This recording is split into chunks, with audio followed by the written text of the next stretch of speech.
So how is sugar toxic when we need it for our bodies? Well, it's because we get too much. So type 2 is too much. That's really all it is. So if you look at the cells in your body, just go down to the lowest level of the cells in your body, and there is too much. Too much what? Too much sugar, too many carbohydrates, too much protein, too much fat, too much calories, too much insulin. The whole picture is just toxicity, this too much. And so what we want to do is to shut that down, get rid of it, detox, right? Get it out, because the cells fill up with sugar. And when they're full of sugar, they stop making insulin receptors. And when you don't have insulin receptors, then you're insulin resistant.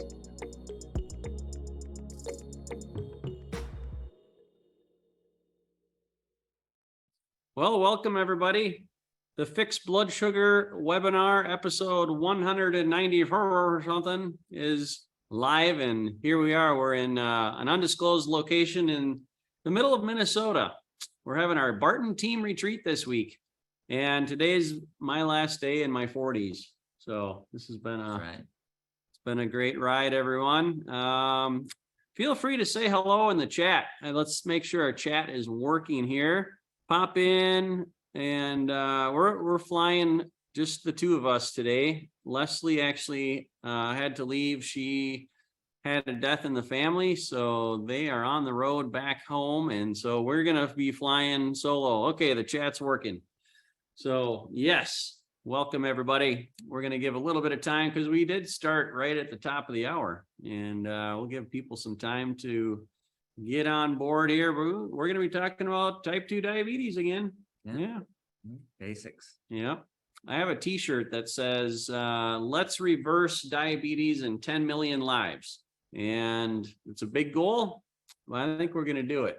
We're getting close to that 1 million mark, but you get the better we get at as a team and figuring things out in marketing and operations and all that, and really like how to help people, and then having people like you guys share the word and spread the word. Like, just so that you know, that's a drop in the bucket. Oh, I know. 10 million honestly is compared to the 90 million that are currently diagnosed, and the other 90 million that don't know they have it. That's just in the US. Just in the US. Worldwide, right? It's probably over 1 billion. It's probably pretty close. Yeah, it's a big deal.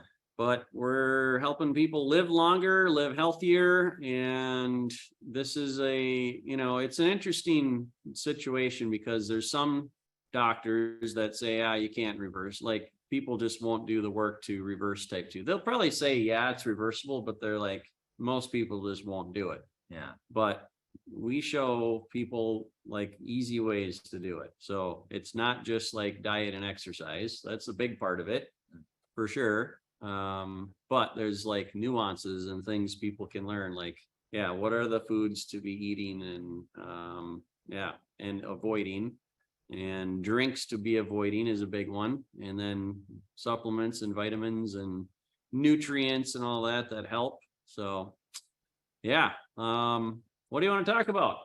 Well, I think if we were to discuss the basics, we have a lot of new people that show up every week, every month. And so every once in a while, every other time, we want to go through, what are the basics of type 2? In other words, how did you get it? Why do you have it? What can you do about it? And if you understand, if you have knowledge of why it happened, then you know what to do about it. So people go to their doctor, and the doctor says, you have type 2. And you're like, oh my gosh, I have diabetes. The world is coming down, crashing down on me. Use that word, and people freak out about it.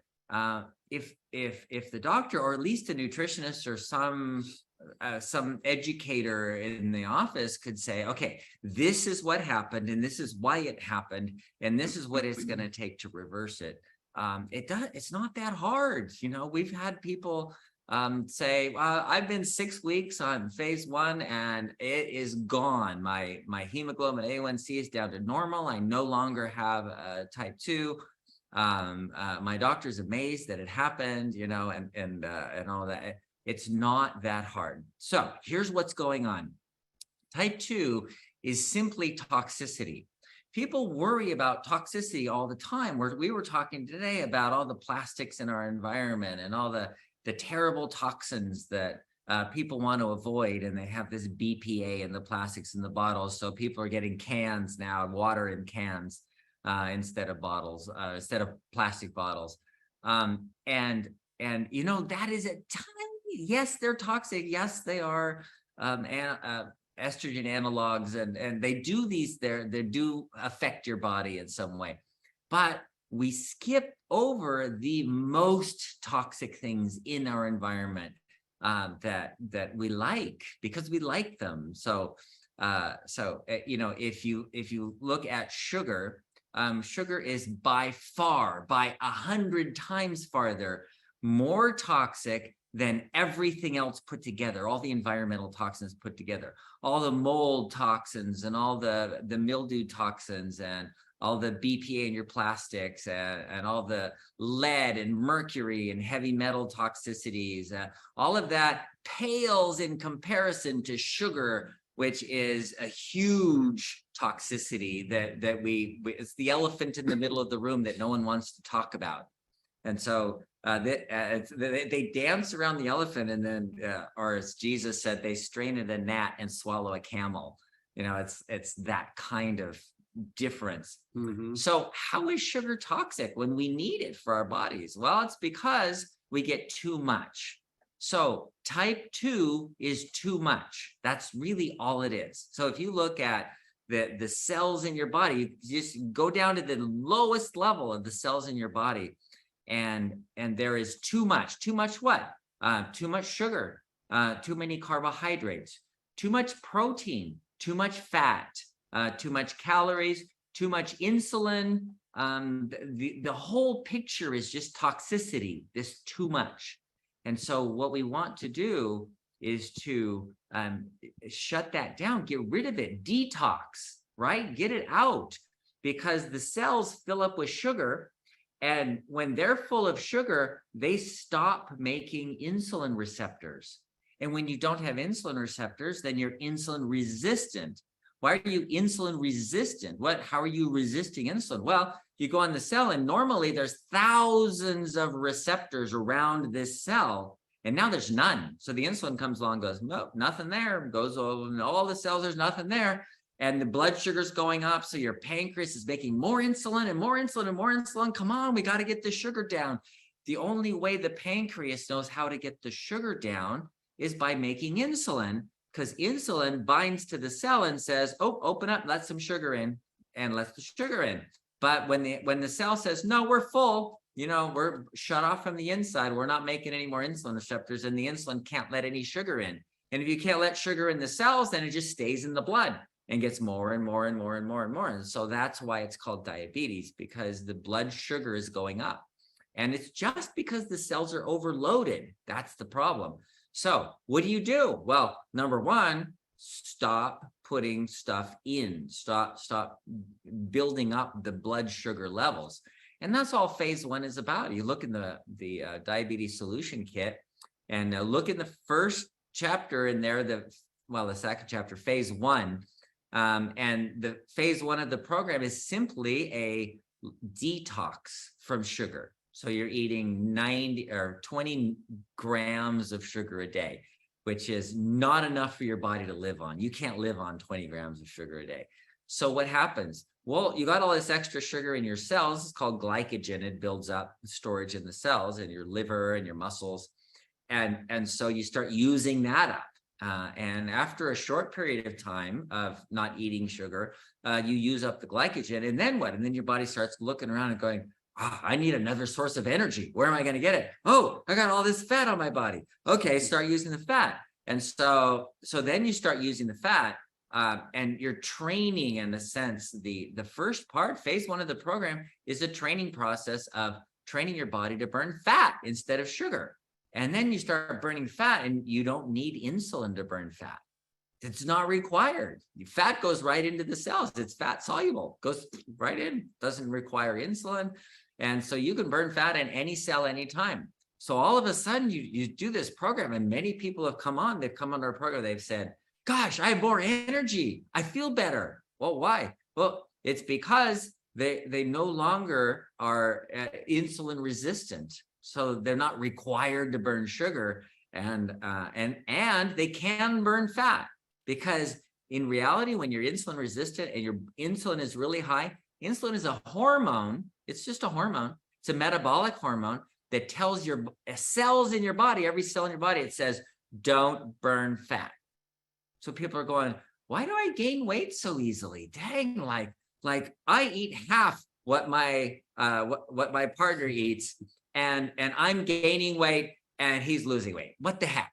It's a hormone thing, and it's insulin primarily, because insulin is the only hormone that tells your body to make more fat, to put on fat. So that's what's going on. So what is phase one? Phase one, you detox, you take the sugar out, you drop your sugar. Now you're burning fat. You don't need insulin. So insulin starts going down, and then you get more and more accustomed to burning fat. And then it's simple from there. You go into phase two, where you can start adding things in and manage your blood sugar. Look at your blood sugar and go, how does that affect my blood sugar? How does that affect my blood sugar? So, we have people on here that say, well, I started eating like normal again, and my blood sugar started going up again, and I knew exactly what to do. I went back to phase one, started all over again. And you know what? That's all it takes. And you know what? Here's the weird thing. It's good for you. It's actually good for you to do that, to go back to phase one and start training your body to burn fat again. And you make ketones. Ketones are good for your brain. It cleans everything out. So it's like a cleanse. You do a periodic cleanse. You could do this with phase one, could be your periodic cleanse. It's really awesome. Mm-hmm. I'm glad you talked about the elephant in the room, because that really is, I've heard like people talking about toxic receipts now, like, you get a receipt from the store, like, oh, be careful, don't touch that. It's like, that's like super tiny risk or whatever toxicity compared to sugar. But it's really carbohydrates, like all the different types of sugars, right? Like things that turn into sugar that your body just like gets too much of. Pasta, rice, corn, bread, bread, cereal. Cold cereal is like, that's a big one. That's a big problem. Yeah, even the healthy cereals, right? Like it's. I used to think like, well, if I eat Cheerios, it's fine, but Cheerios to me tasted horrible, so we'd sprinkle sugar on them, and so it's like, well, you might as well have just eaten Lucky Charms then, or whatever. And people don't realize Cheerios is mostly starch. They use a modified cornstarch for Cheerios. It's very starchy. It's not just a whole grain. So I think the marketing for Cheerios is not quite true. Yeah.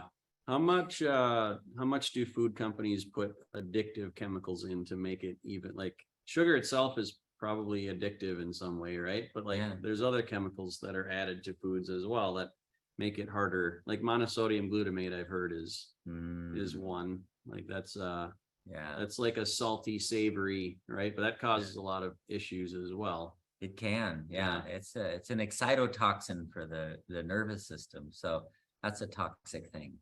But remember that's a small thing compared to the sugar or the starch or flavorings. Flavorings that often is MSG, monosodium glutamate. That's some golfers walking by. I think we saw them earlier.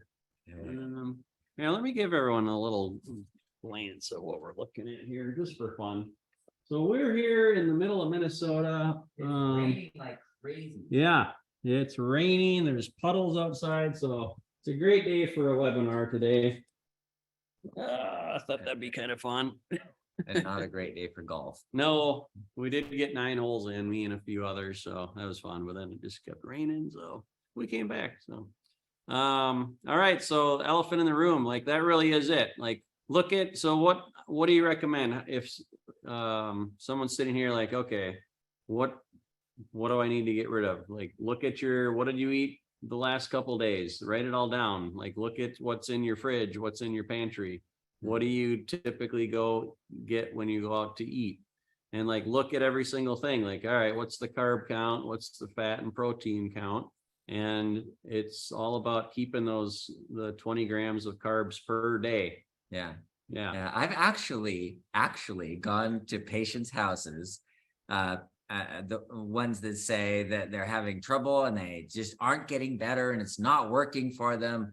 And so, okay, let's go do a home visit. I do a home visit, go through their pantry. We put the big trash can in the middle of their kitchen, and we just start going, okay, this, you can't have this, you can't have this, just throwing it all in the trash can until like their cupboards are bare. Okay, what do I buy now?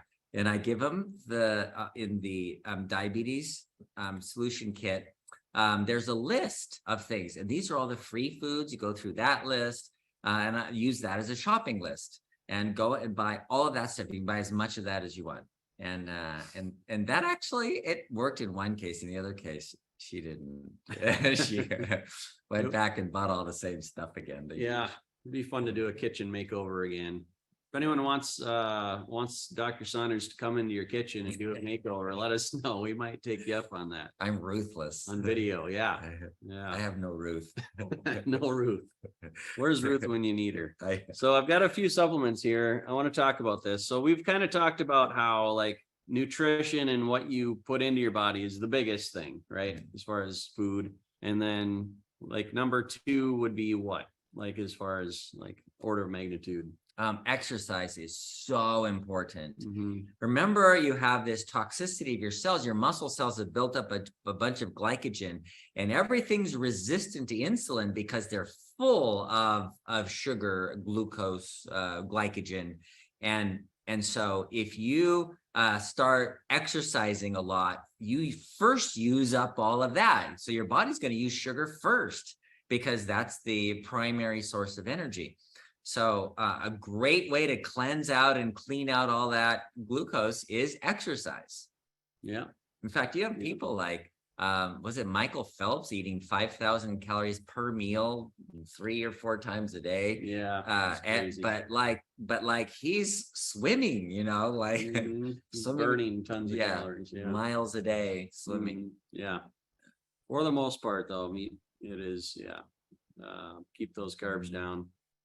We don't have a lot of Olympic swimmers probably watching our webinar today. No, so don't eat 5,000 calorie meals. So I want to talk about this. This is our berberine with milk thistle product. And we created this because, one, we heard other people were already using berberine successfully. And you researched it a lot. And it basically has all the benefits of metformin without the side effects. And so I want you to teach us again, like, how does this work? How does metformin work? How does this work?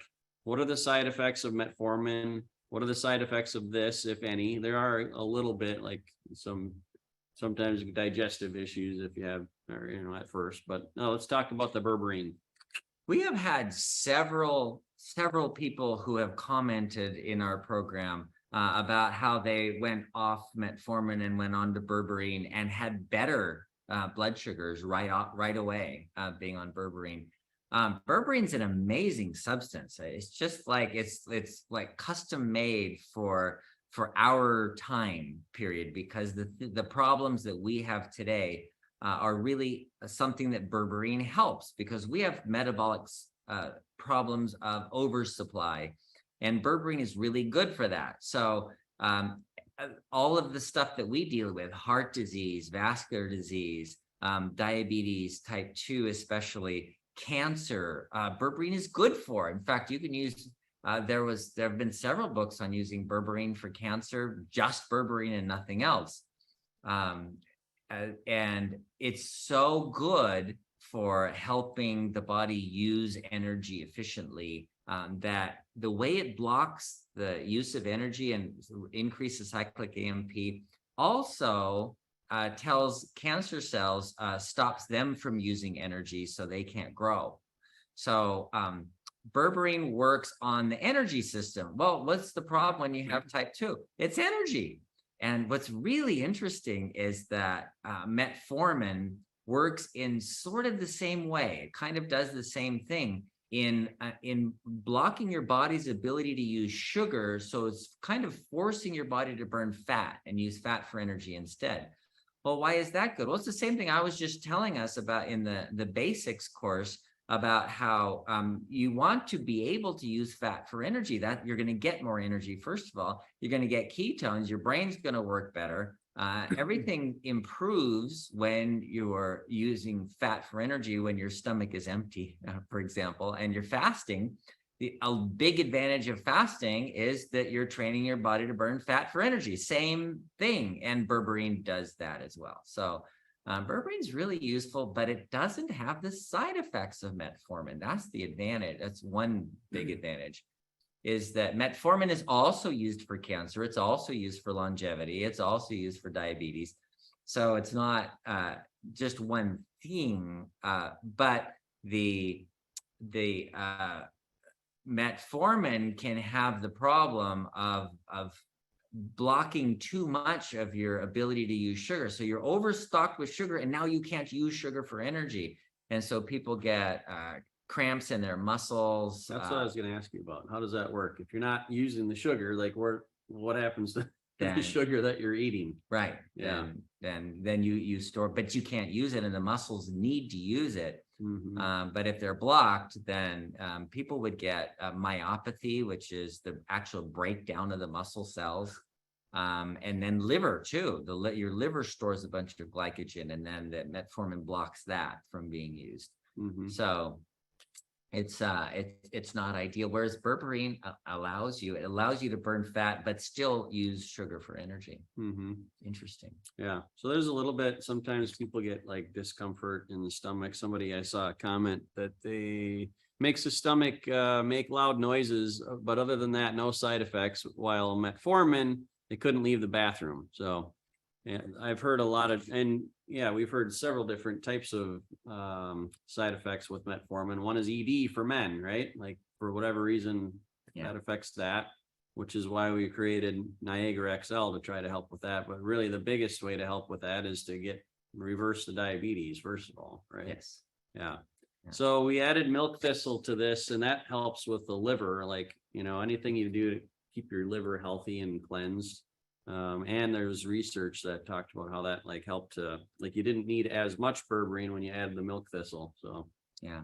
So people asked us, we had a lot of comments on, why did you put cinnamon instead of berberine and cinachroma? Because berberine is a better blood sugar control herb than cinnamon.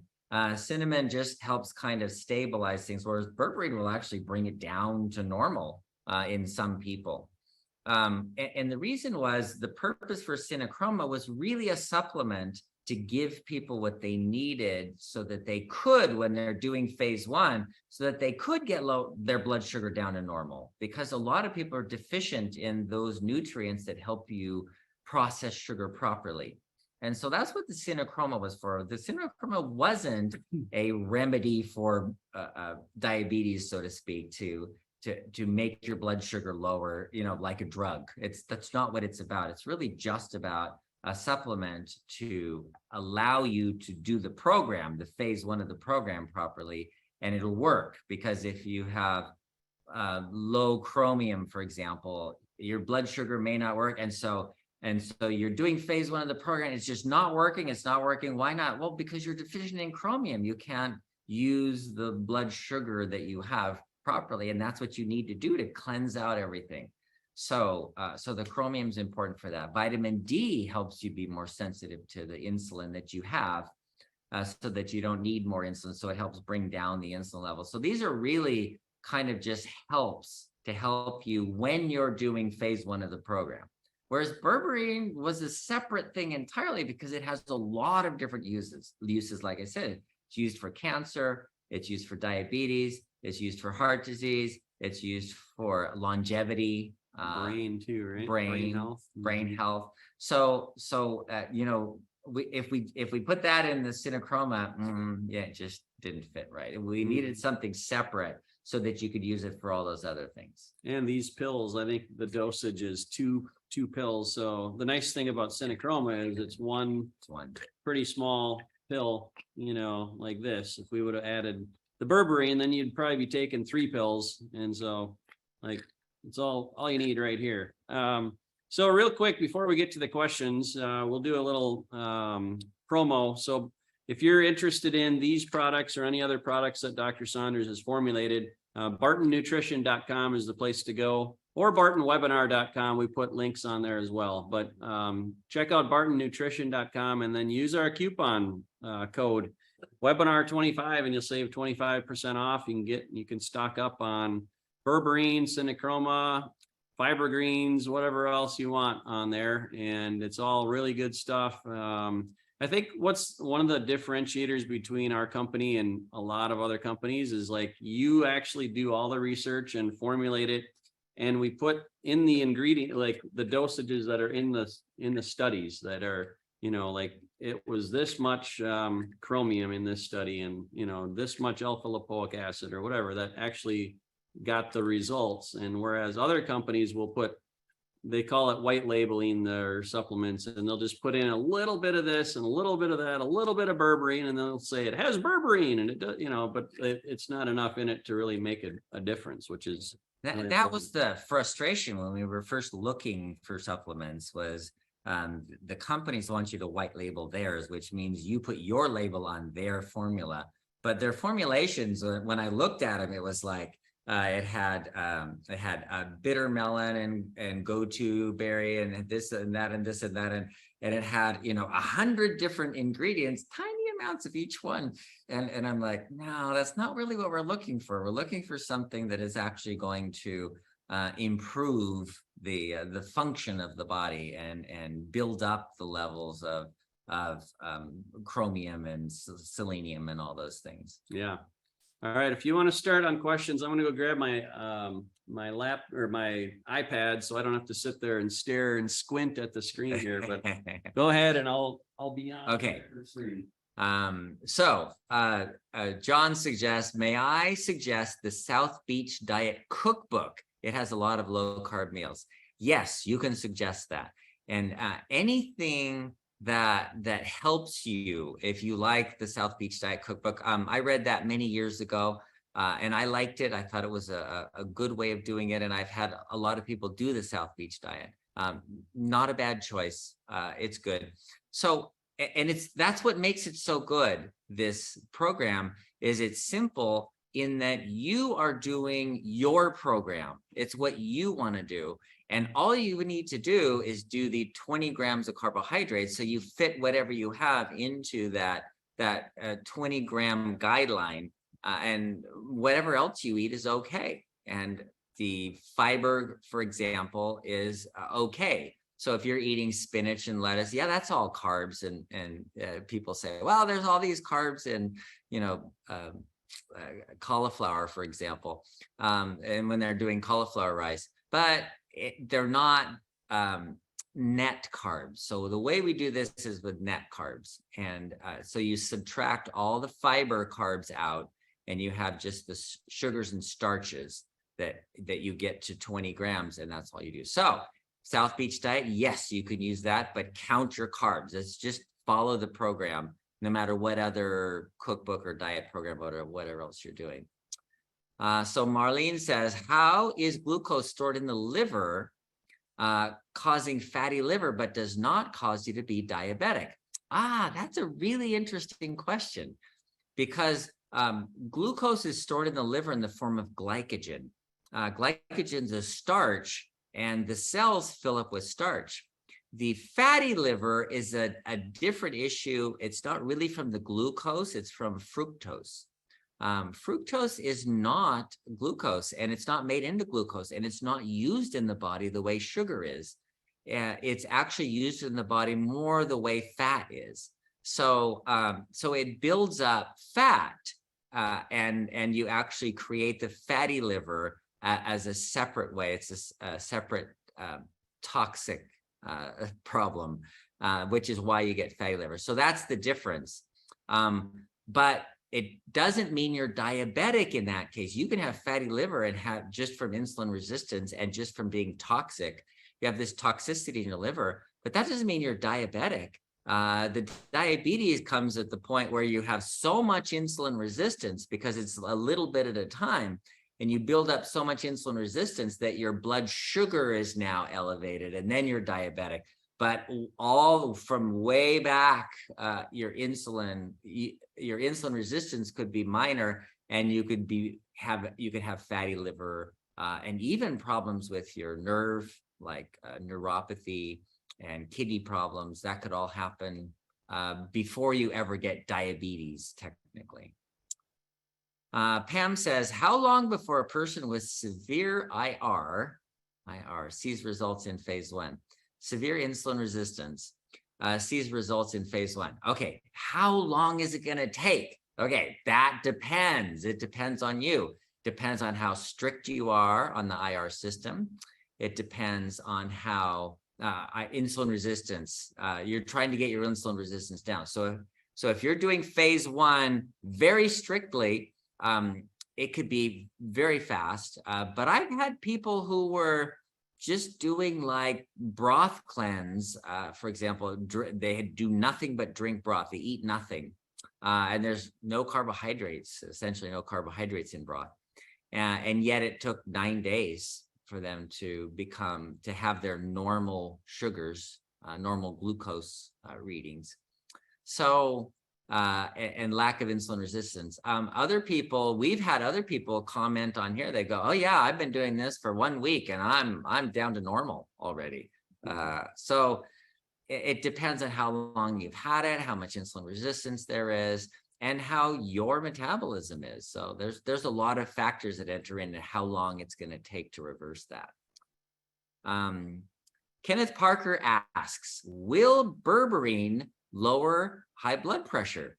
Okay, that is a great question. And on the other webinar that we do on cardiovascular disease, we talk about high blood pressure and what it means, what high blood pressure is, and why it's important and why we measure it, and how it's not as important as everybody says it is. It's not the silent killer and all that stuff.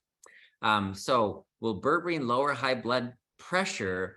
Not directly, but when your insulin resistance goes down, your blood pressure will also go down at the same time. So it's not because the berberine is lowering the high blood pressure. It's actually just because your insulin resistance is going down and your blood pressure is going to come down, because actually high insulin causes the blood pressure to go up. Do you want to know why that is? I do. It's a really interesting thing. So when you have insulin resistance, sugar can't get across membranes, right? It's resistant, and sugar does not ever cross membranes by itself. It needs insulin to actually grab it and pull it in. So if you're insulin resistant, then the sugar can't get across because there's no insulin receptors to bring it in. Well, your brain does the same thing. So the brain is not getting enough glucose and doesn't have enough energy. And when the brain doesn't have enough energy, the brain thinks, oh, it's because I don't have enough blood, so I need more blood flow. So how does the brain increase blood flow to itself? It raises the blood pressure. So when the pressure goes up, then the blood goes up to your brain. And that's how your body is made to keep your brain with plenty of oxygen and nutrients and all that it needs. Well, whenever there's not enough sugar, then the blood pressure goes up. Why is that happening? Well, because of insulin resistance and the glucose isn't getting across. So your brain is starving in a sea of sugar. There's sugar all around, glucose everywhere, and it can't get through the blood-brain barrier. So the brain is saying, I need more, and raises the blood pressure. That's how it works. So your insulin resistance is the cause of the high blood pressure. So that's why the berberine is indirect in the way it works to lower the blood pressure, but not directly. Speaking of blood pressure, my blood pressure was high yesterday, but I was hooked up to those IVs. We got vitamin drips and IVs in our arms yesterday, and they took my blood pressure during it as like 140 over, I don't know, 80 or 90 or something like that, which usually it's normal, but that is normal. It is 140. Yeah. Okay, well, there you go. Actually, that's really interesting because the drug companies that have defined high blood pressure as above 120/80. But actually, the optimum blood pressure is in the 140s over 70s. So if you're in the 70s, that's the lowest death rate. And you're in the 140s, that's the lowest death rate. So it turns out that as you drop your blood pressure, the death rate goes up dramatically. It's like you don't want a 110 blood pressure. You don't want a 100 blood pressure when you're over 50, over 60, depending on very the similar to cholesterol too, then you're saying. So it's basically the same thing. They did it for cholesterol and blood pressure. Yep. Yep. Those sneaky pharmaceutical, big medical, I tell you what. Yeah. When you have billion-dollar advertising budgets, you can make anything true. It's pretty sad and maddening, really, when you think about it. Like, it goes so deep. So you got to be your own doctor. That's what it comes down to, which means learn how to take care of yourself. Work with people like Dr. Saunders. Don't depend on the traditional medical system because they are corrupt. It's ultimately, you got to do this. So, all right, let's keep going on the questions. Let's go to the Q&A section because that's the actual place we should be. So what do you think of the carnivore diet? I think the carnivore diet is not for me. It is definitely for some people. I have had people say, well, I've been vegetarian and vegan, and I've tried whatever diet, this diet and that diet, and I feel so much better on the carnivore diet. So I don't know. Some people do fine with that. And you know what? Protein causes you to release insulin. Just saying. So any amount of it, or like too much? Every time you eat protein, it causes you to release insulin.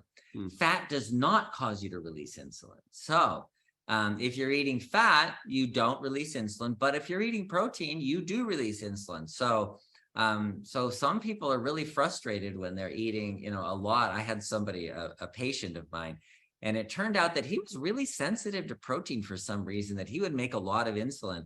So he and his wife are both eating a carnivore diet, and his wife is losing weight like crazy. She said, I feel great. I feel really good. This is good. And he's like, oh my gosh, I'm gaining weight. This is horrible. And he's getting a belly too. And he's like, what the heck? And so we tested his metabolism, and he was really sensitive to his eating protein caused him to make more insulin. So it made him more insulin resistant. Wow. So is that something that's like individually a test for it, or you experiment with it, or like, how do you find out? You experiment with it. Yeah. Everybody's different. Mm-hmm. Yeah. Well, yeah. Like our friend Mike Geary, he's like hybrid carnivore, and he talks about, he eats a lot of red meat. Like he doesn't eat any vegetables. Like he'll eat fruits a little bit, but the plant paradox. Honey. Yeah. Right. Avoids, lectins and some oxalates and stuff, but his like digestive system doesn't handle vegetables well, and he's close to my age and in really good shape and stuff, so like it can work really well for people. You just have to figure things out. So some people seem to do well on it. And I had a patient that was mad at me because I recommended a high fiber diet, and he said, oh my gosh, it was horrible. I was bloated. I felt terrible. I went back on the carnivore diet. I felt great. So I don't know, some people, you never know. Well, all right, let's keep going. We got lots of good questions here. So Sue, you can go ahead and have lost 40 pounds over several months. So excited. Tested my glucose yesterday. It was still 137, which really surprised me. If I had one piece of licorice 1 to 2 days before with very clean eating, might that do it alone? The one piece of licorice that you had a couple of days before is very unlikely to have anything to do with your glucose level of 137. And so the issue with glucose or continued elevation of glucose is to ask the question, why? You've lost 40 pounds. That's a lot. So if you've lost 40 pounds, that means you're burning fat for energy. That means there's something amiss here. If your blood sugar is still, your fasting blood sugar is still 137. So, and no, the licorice wouldn't be that. There's something else going on. So do some tests. Test your insulin, hemoglobin A1C, blood sugar, insulin, and C peptide. That the C dash peptide is kind of a more of a long-term insulin. Insulin changes minute to minute, but the C peptide will give you sort of a general average over how much insulin your pancreas is putting out, because maybe you're not making enough insulin, or it could be if you're testing in the morning, it might be the morning, the high glucose, the sunrise effect that happens when your cortisol goes up and makes you resistant to insulin. So that's another possibility too. Well, Sue, great job losing 40 pounds. Like, that's a huge achievement. And she said she's 4 to 5 pounds away from her goal. So that's awesome. Well done. And I was just checking orders. It looks like Sue has ordered our magnesium, but I'm not sure if you've tried the Synachroma and the berberine. Like, that might also be helpful. A lot of times that gets people over the hump on some things. If they're missing vitamins or minerals, that often works well. So, all right. Here's another one from Pamela. Pam says, please explain the test for C protein and how it relates to the diabetes. Okay, so C peptide is a short protein, essentially, is what's left over after your pancreas makes insulin. So your pancreas makes insulin as a longer protein, and then the body cuts it off into, this is the actual, activates it by cutting off a piece. And so the C peptide is the piece on the C end of the protein. So that piece is what we measure. And since that piece hangs around for longer than the protein itself, than the insulin itself, then it's a little better to look at that as more of a long-term, how is your pancreas working? So it should be between like 0.5 and 3, somewhere in that range is normal, or 0.8 and 3, something like that. Would give you an idea that you have a normal level of pancreatic insulin. So for example, if you're injecting insulin, and you measure the insulin levels, the injected insulin is going to be counted in that. And then you don't know, okay, what did my pancreas make and what did I inject? You won't know, but the C peptide will tell you exactly what comes out of your pancreas and has nothing to do with what you've injected if you're injecting insulin. All right. Marissa wants to know, is it correct to say that diabetes is genetic? Okay. There is a huge misconception about genes.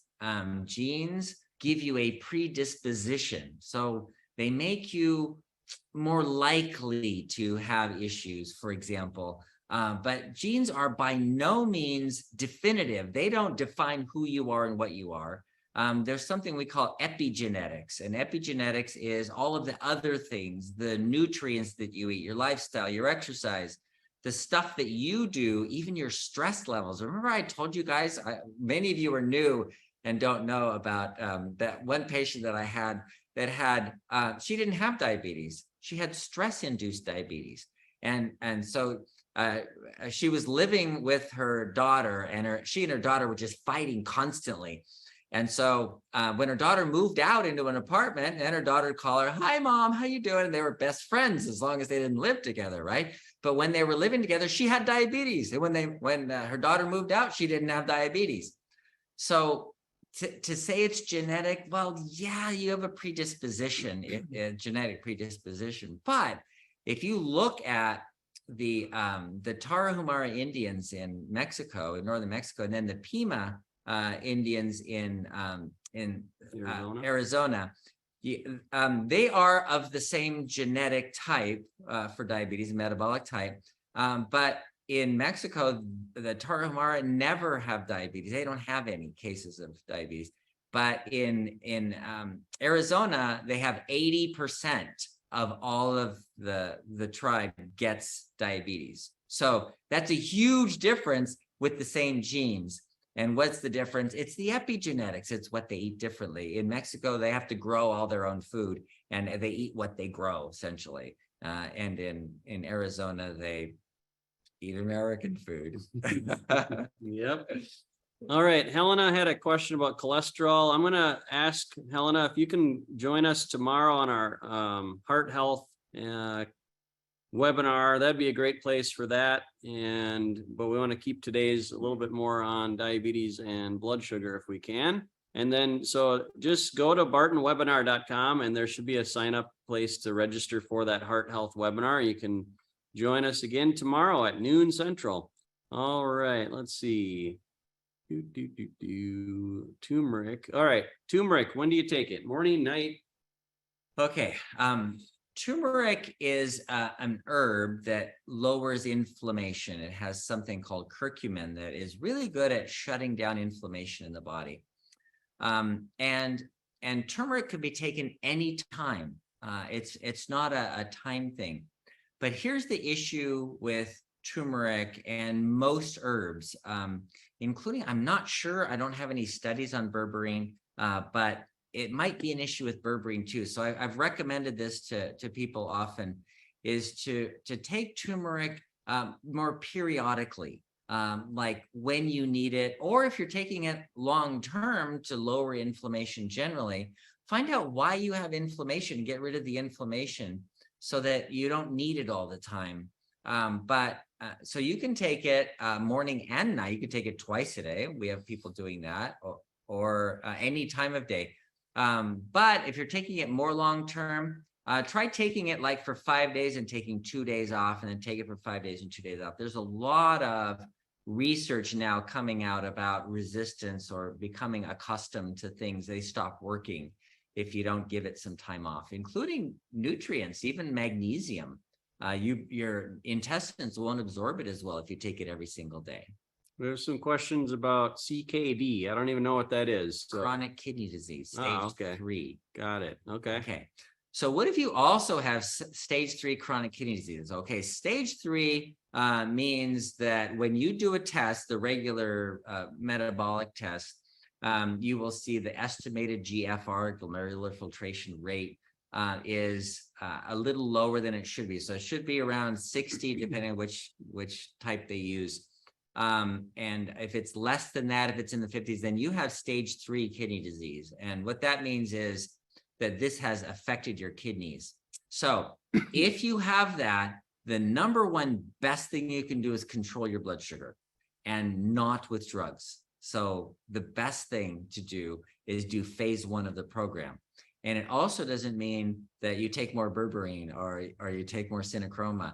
That's not the issue either. The issue is do phase 1 of the program so that you continue to have lower blood sugar, and not from drugs, but from your actual metabolism. Because what that does is allows sugar, when you lower your insulin resistance, sugar can cross through the barrier that allows the repair of the kidneys. So kidneys have to be repaired as well, just like anything else. Once you lose the glomeruli, they're probably gone forever, as far as we know. But you can, if there's minor problems like protein leaking through, that can be repaired. But if you're not getting enough glucose if you have insulin resistance, then you don't repair your kidneys and you don't become anabolic. And so if you have chronic kidney disease, fix your blood sugar, do phase 1 of the program.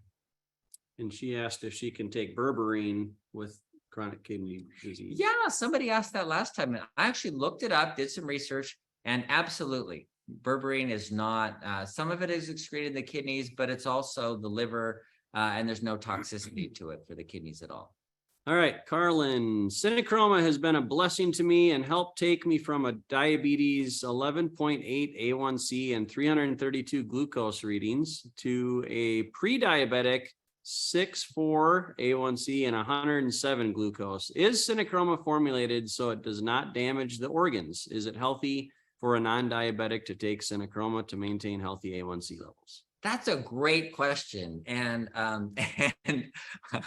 Carolyn, you did a great job, or Carlin, you did a great job, because what that does is tells everybody that it's possible. So think of it this way: it could be that Carlin was missing something, like like getting enough chromium and enough Vanadium, vanadium, selenium, yeah, vitamin D, yeah. Something that's in there that she was missing, that when you replace it, it's like, wow, like it fixes the problem.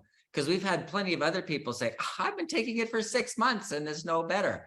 So still the program is the type is phase 1 of the diabetes solution kit. So your question then is, can you did we formulate Synachroma to be a supplement for people that don't have diabetes? Absolutely. It's something that I take. And because it has the vitamin D and the chromium, and I find these to be common deficiencies even in people who don't have diabetes. And she was also wondering if we formulated it so it doesn't damage the organs. Yes, it won't. It's at the levels of that will give you sufficient amount without getting too much. So if you take 1 a day, that's fine. You can take 2 a day. It won't become toxic at 2 a day.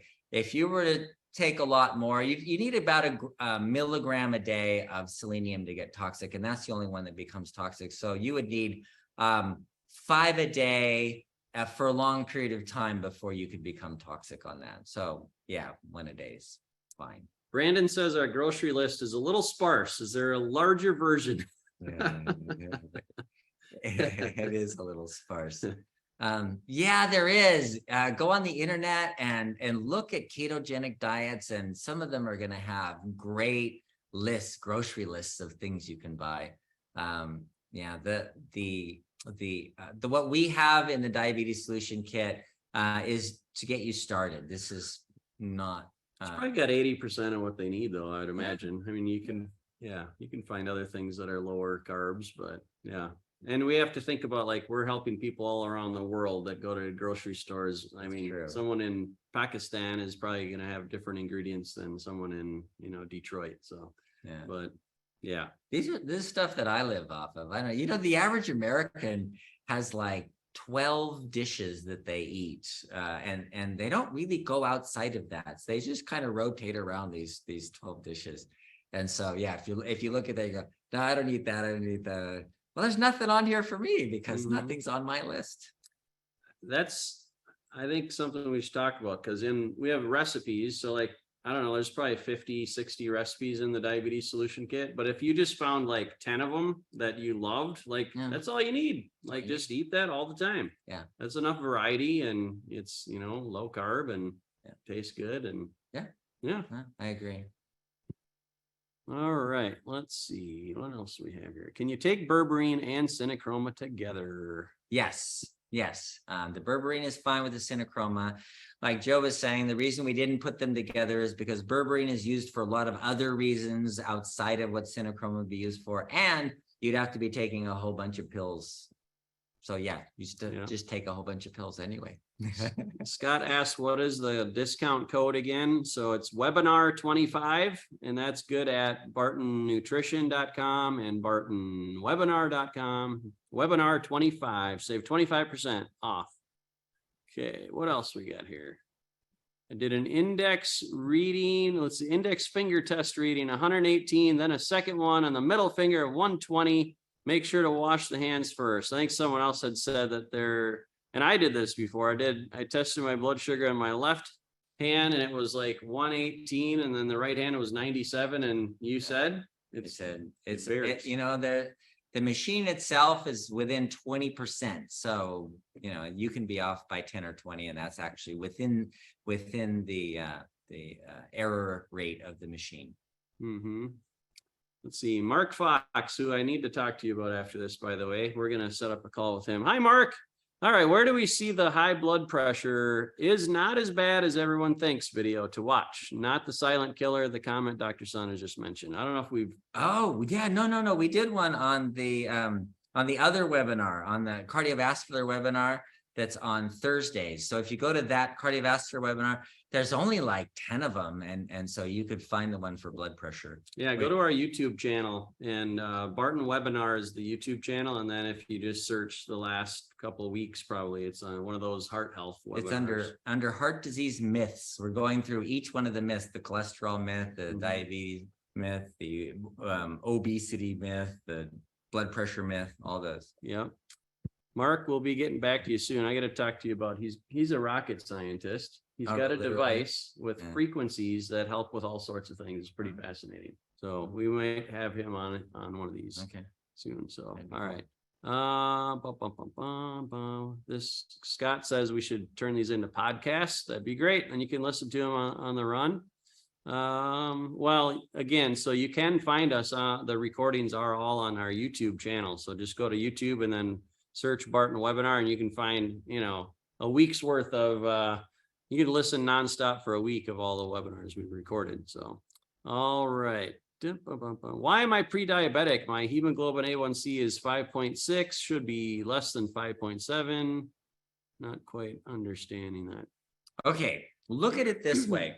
If your hemoglobin A1C is 5.6, officially you're not pre-diabetic. Officially you're pre-diabetic over 5.7.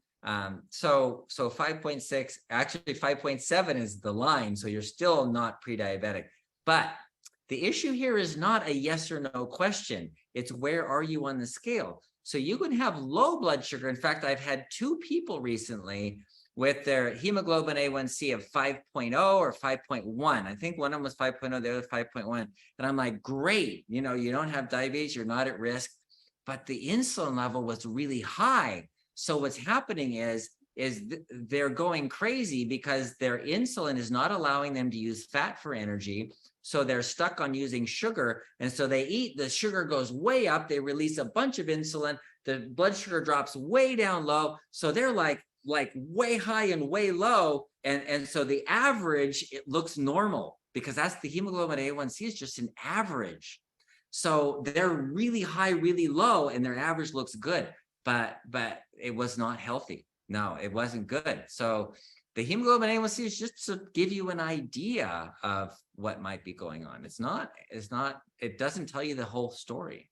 In fact, we've talked about this before of getting a CGM, continuous glucose monitor. Put it on the back of your arm. Yeah, you put it on your arm or on your belly. And what that does is you can actually follow it. Every 5 minutes, it takes a little reading of what your blood sugar is, and they're not accurate. Don't call me back and say they're not accurate. I know they're not accurate. That's not the point. The point is they're going along at this normal whatever level, and then you eat something and you go like that, and then they go like that, and then you can see it go up and down, and the actual number is less relevant than you go, what caused that? Or how do I get it down? Or, or if I run, man, I'm stable and I'm good. And if I don't, then I'm not, kind of thing. All right. Another question from Brenda. How long do you stay on phase 1 until you can go to phase 2? Okay. Great question. Now, this is all in the book. You're on phase 1 until you have normal glucose. So your hemoglobin A1C is normal. Your morning fasting blood sugar is between 70 and 90 consistently. If it's getting up like higher, like the one that just said 137, lost 40 pounds and everything, she's not there yet because there's still insulin resistance. The morning effect, for example, the sunrise effect of blood sugar is in the morning, you release a whole bunch of cortisol, and cortisol makes you insulin resistant. And then so your blood sugar drops down, you make glucagon. Glucagon tells your liver, make more sugar. So now you're making sugar and you're insulin resistant. So it goes up higher than expected. And that's the morning effect. So when you don't have that morning effect, you don't have insulin resistance. And so it's not an issue. All right. Let's do one final question here because we are on vacation, sort of. So we might as well end on time. Bone broth. What do you think of a bone broth only fast? Aubrey's asking. I have had many patients try that. I had someone, he needed to get a commercial driver's license to drive a bus, and he had diabetes, sleep apnea, hypertension, and they're like, we can't give you that license. Or he was gonna get a 2-month trial period or something while he's on drugs. He goes, I don't want the drugs and I don't want the trial period. I just want my regular license. I said, when do you need it? He said, now. So I said, okay, the fastest way is to do a broth cleanse. So he did a broth cleanse, and it's training your body to burn fat, just the way phase 1 is. It's the same kind of thing. And he blogged the whole thing, so I was able to follow him along. And he had a crock pot with chicken bones, a crock pot with beef bones, and a ham bone in another one. And so for a whole month, he'd take his thermos as before he's going out for the day, and he'd go, I think I feel like beef today, and he'd put the beef in his thermos and take it out. That's all he had for 30 days. He lost 30 pounds. And when we retested him, he did not have diabetes. He did not have high blood pressure, and he did not have sleep apnea. So all of it went away in a matter of 30 days, 1 month. And think about that. From now to a month later, you have all these issues, and a month later you have none of those issues. It's quite dramatic. So, and I've had other people do it as well, not as dramatic as that, but yes, a bone broth only fast. It's not really fasting, but fasting means your stomach is empty. You're not putting anything in your stomach. But the broth gives you the electrolytes you need. It gives you protein, fat, and so calcium, magnesium. So it's like you're not going to get like cramps and the problems of fasting if you do long term. So that's why if somebody's going to do long term, I most often recommend they do broth. All right. I said that was our last one, but this is a good one. So we're going to finish with Hernan. His question: is there an insulin continuous monitor or a continuous insulin monitor? That would be great. It would. No, there isn't. And that would be really useful. But endocrinologists that study diabetes, they don't even look at insulin. And so it's really rare to have somebody do even an insulin sensitivity test that is really important. And sometimes, like the two that I was telling you about that had really good hemoglobin A1C, but their insulin levels were high, I'm like, something's wrong here. And so we did a insulin tolerance test or a glucose tolerance test with insulin. And what that is they go in fasting and they do the test, and then they insulin and sugar, and then they give them a glucose drink. It's syrup, essentially, Caro corn syrup, and they drink it. It's measured to 100 grams. And then they test their insulin and sugar every hour after that. And we saw what happened. The insulin went way up, the sugar went way up, and then it came way down and ended up hypoglycemic. And so, those kinds of tests, if you could have like an insulin and glucose monitor, that'd be awesome. That would. Maybe our rocket scientist friend could invent that test for us. What do you think of that, Mark? That would be good. That would be good. All right, everyone. This has been a great hour. Thank you, Dr. Saunders. Lots of great questions. There's a lot that we didn't get to, but go to that YouTube channel of ours. Go to YouTube and just search Barton Webinar. And then inside of our channel, you can do keyword searches for any different questions you might have that we didn't get to today, and different episodes will come up in there. And hopefully that's helpful. This is all supportive or helping to support our customers that are reading and going through the Diabetes Solution Kit from Barton Publishing. And yeah, I mean, it works. And and then to have this webinar as like a free extra bonus for you guys, I think like the value here is just tremendous. So you guys can do this. It's just a matter of knowledge, knowing what to do, and then having the discipline and self-control to do it. But then when you start to see the results, it's like, yeah, why wouldn't I do this? I feel so much better. So thank you guys for joining us today. And we'll see you if you're on the Heart Health webinar. That'll be tomorrow at noon. And check us out. Noon Central Time. Yep. Go to bartonwebinar.com to register if you'd like to be on that. Thank you for the birthday wishes. I'm going to be entering a new decade here. I don't feel a day over 37 though. So I'm going to, it's not how you, 37. Yeah, it's a good age. It's a good age. Yeah. So for me, it was 35. 35. Yeah. Whatever. I mean, I just want to be mobile, feeling good, having a clear mind, being able to enjoy my family and friends and golfing. Play a little golf. Yeah. All right. It's still raining out, so I don't think we're going to get any more golfing in today. But all right. Thanks, everybody. We'll see you next time. God bless.